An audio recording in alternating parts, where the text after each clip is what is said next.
오늘 시간에는 공의로운 해가 운행하면 이 제목으로 하나님 말씀을 살펴보도록 하겠습니다.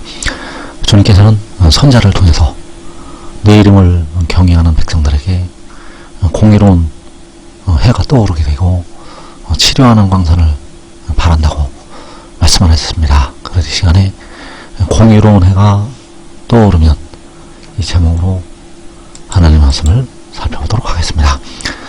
그래서 그 공의로운 해가 떠오르기 전에 이 땅에는 큰 환란이 있게 됩니다. 마태복음 24장 29절에서 그날 환란 후에 즉시 해가 어두워지며 달이 빛을 내지 아니하며 별들이 하늘에서 떨어지며 하늘의 권능들이 흔들리리라.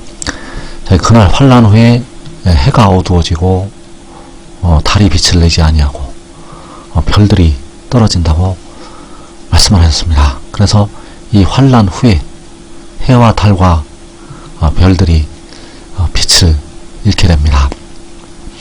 그래서 그 환란 후에 이 해와 달과 별들이 빛을 잃게 되는데, 그 해가 어두워지기 전에 그 환란 중에는 하늘로부터 응답이 있게 됩니다. 그래서 시편 20편에서 환란 날에 여호와께서 응답하신다고 말씀을 하시고 있고, 또 시편 46편에서 환란 중에 만날 큰 도움이 되신다고 말씀을 하셨습니다.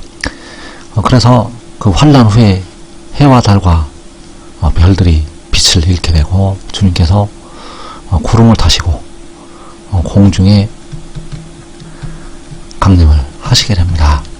그래서 마태복음 24장 30절에서 그때 인자의 징조가 하늘에서 보이겠고 그때 땅의 모든 족속들이 통곡하며 그들이 인자가 구름을 타고 능력과 큰 영광으로 오는 것을 보리라.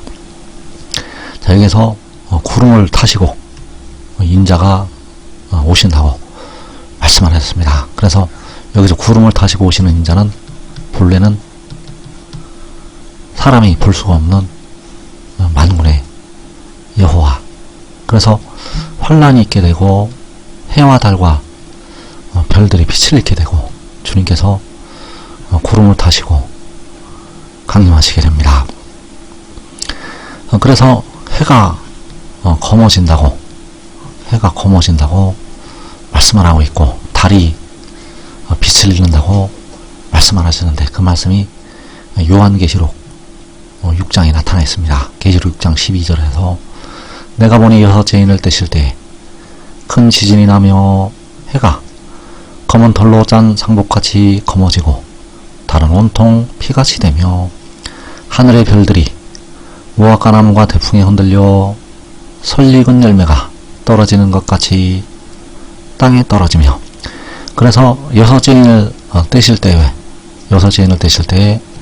해와 달과 별들이 빛을 잃게 됩니다. 해와 달과 별들이 빛을 잃게 되고 주님께서 공중에 구름을 타시고 강림을 하시게 됩니다. 그리고 주님께서 택하신 백성들을 모으시게 됩니다. 마태복음 24장 31절에서 그가 큰 나팔 소리와 함께 천사들을 보내리니 그들이 그의 택하신 자들을 하늘의 끝에서 저 끝까지 사방에서 모으리라. 자, 여기에서 큰 나팔 소리가 있게 되고 천사들을 보내신다고 말씀을 하셨고, 그 택하신 자들을 하늘의 끝에서 저 끝까지 사방에서 모으신다고 말씀을 하시고 있습니다. 그래서 하늘의 끝에서 저 끝까지 사방에서 모으시게 되는데, 이때가 바로 여호와께서 열방을 향해서 기치를 세우실 때, 그래서 큰 환란이 있게 되고, 그리고 해와 달과 별들이 빛을 잃게 되고, 그리고 주님께서 공중에 구름을 타시고 강림하시게 됩니다. 바로 광명한 새벽별로 주님께서 나타나시게 됩니다. 그리고 공의로운 해가 떠오르게 됩니다. 그래서 하늘이 끝에서 저 끝까지 사방에서 모으게 되는데, 어디로 모으게 되는가 하면 그 열방을 향해서 세우신 기치를 향해서 모으시게 된다는 사실입니다. 그래서 그 열방을 향해서 세우시는 기치가 백성들을 향해서 치료하는 광선을 바라는 그 공의로운 해가 되겠고, 그 해로 하늘이 끝에서 저 끝까지 사방에서 모으게 됩니다. 그래서 시편 19편 5절에서 해는 그의 신방에서 나오는 신랑과 같고 그의 길을 달리기 기뻐하는 장사 같아서 하늘이 끝에서 나와서 하늘 저 끝까지 운행하며, 자, 해가 하늘이 끝에서 나와서 하늘 저 끝까지 운행을 한다고 말씀을 하고 있습니다. 그래서 여기서 이 해는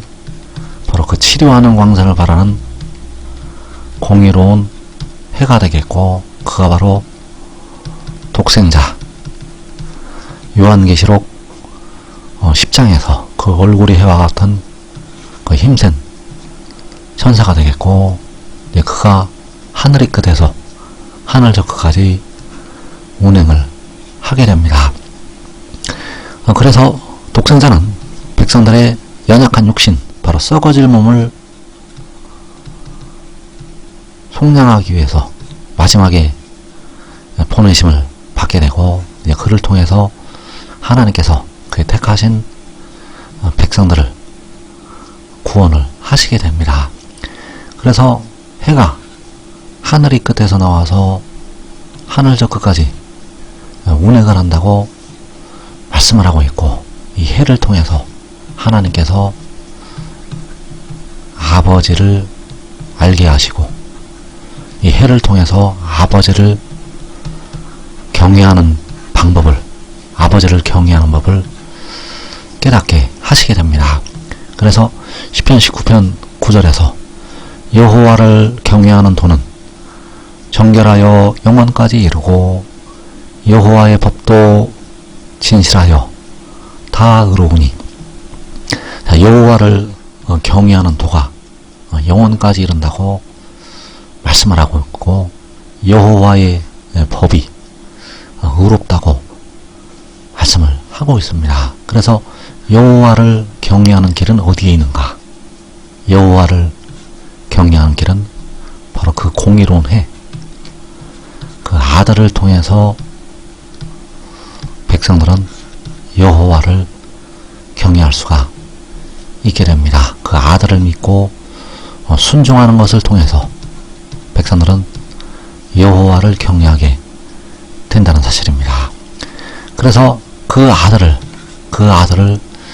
이 마지막에 세상으로 보내시는 것, 그 아들을 아버지께서 보내시는 것이 바로 여호와의 법이 되겠고, 그 법을 지킨다는 것은 바로 그를 믿고 그 영을 따라서 행하는 것, 그를 믿고 순종하는 것이 바로 그 법을 지키는 것이요, 여호와를 경외하는 것이 된다는 사실입니다. 이 길을 통하지 않고는 여호와를 경외할 수가 없으며, 이 길을 통하지 않고는 아버지께로 갈 자가 없다는 사실입니다. 이제 온전한 것이 올 때, 그 온전한 것이 바로 그 아들이 되겠고, 그 아들을 통해서 백성들은 여호와를 경외하게 되고 여호와의 법을 지키게 됩니다. 그래서 그 해가 하늘이 끝에서 나와서 하늘 저 끝까지 운행을 하게 되는데, 잠시 동안 운행을 하게 됩니다. 요한복음 12장 35절에서 아직 잠시 동안 빛이 너희 중에 있으니 빛이 있을 동안에 다녀 어두움에 붙잡히지 않게 하라. 어두움에 다니는 자는 그 가는 곳을 알지 못하느니라. 자, 잠시 동안 빛이 백성들 중에 있다고 말씀을 하고 있습니다. 그래서 그 잠시 동안에 그 공의로운 해가 떠올라서 하늘의 끝에서 나와서 하늘 저 끝까지 운행을 하게 됩니다. 이때 바로 7날의 빛이 발하게 되고 백성들을 향해서 시리와는 광선을 발하게 된다는 사실입니다. 그래서 그 빛이 있을 동안에 다니라고 말씀을 하고 있습니다. 그래서 백성들은 대부분의 많은 백성들은 주 안에서 자는 자들과 그 강나에서 나오는 그 셀 수 없는 백성들, 그들은 함께 모여서 그 빛과 함께 올라가게 됩니다. 그러나 어두움에 다니는 자들, 이들은 그 가는 곳을 알지 못한다고 말씀을 하고 있습니다. 그래서 잠시 동안 그 빛이 하늘의 끝에서 나와서 하늘 저 끝까지 운행을 하게 되는데, 바로 그가, 그 독생자가 그의 아버지의